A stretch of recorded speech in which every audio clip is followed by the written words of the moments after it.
মেহেরপুরে মাদকাসক্ত জামাতার ছুরিকাঘাতে খুন হয়েছেন চাচা শ্বশুর ইলিয়াস হোসেন।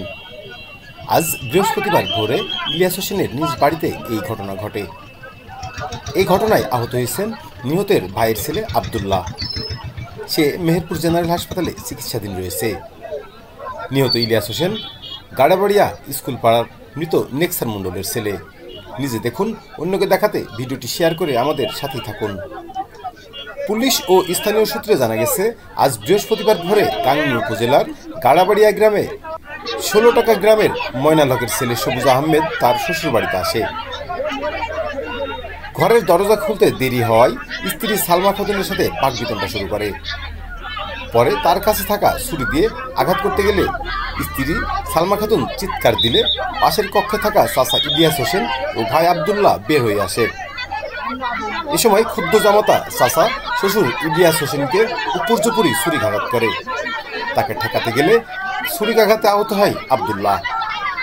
স্থানীয়রা আহতদের উদ্ধার করে মেহেরপুর জেনারেল হাসপাতালে নিলে কর্তব্যরত চিকিৎসক ইলিয়াস হোসেনকে মৃত ঘোষণা করে। অপরদিকে মাদকাসক্ত জামাতাকে গণধোলাই দিয়ে হাত পা বেঁধে একটি কক্ষে আটকে রাখে স্থানীয়রা।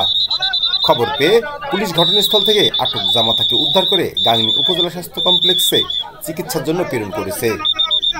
গাংনী থানার ওসি বানী ইসরাইল জানিয়েছেন, গাড়াবাড়িয়া গ্রামের জামাতার হাতে শ্বশুর খুন হয়েছে এমন খবর পেয়ে দ্রুত ঘটনাস্থলে পৌঁছে জামাতাকে আটক করা হয়েছে। নিহতের মরদেহ ময়নাতদন্ত শেষে আইনানুগ ব্যবস্থা গ্রহণ করা হবে। হত্যাকাণ্ডের ঘটনা নিয়ে যা জানাচ্ছে মাদকাসক্ত সবুজের স্ত্রী সালমা খাতুন। আমাকে মৃত্যুর ভয় দেখায়।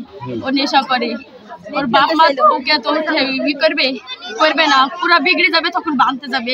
কিন্তু আমাকে ওইখানে মৃত্যুর হুমকি দেবে, প্রতিদিন মেরে ফেলতে চাইছিল। আমার শ্বশুর শাশুড়িকে আমি প্রতিদিন বলতে বলতে একদিন আমি চলে এসেছি। আমার শ্বশুর বলছে, দেখো আমি যদি মরে যাই আপনার কি এই দায়ী হবেন? বললে আমার ছেলে যাবে, আমার মা যাবে, আপনাদের যাবে না।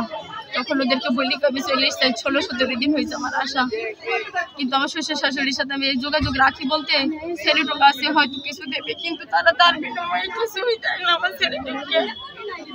ওইখানে গেলে যতটুকু ফকিরের মতো দায়িত্ব পালন করে, এখানে কোনো দায়িত্ব পালন করে না। এখানে আমার বাপ নাই, তাদের অনেক সম্পদের ওরা মালিক।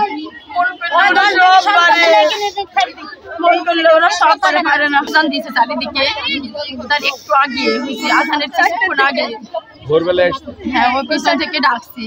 আমরা ঘুমিয়ে আছি সবাই, আমার মা, আমি আর আমার ছেলেটা আর আমার ভাই আছে ওই যে পাশের রুমে। তারপর ডাকছে বারবার, সালমা করে। আমি বলছি, কে ডাকছে এত রাত্রে?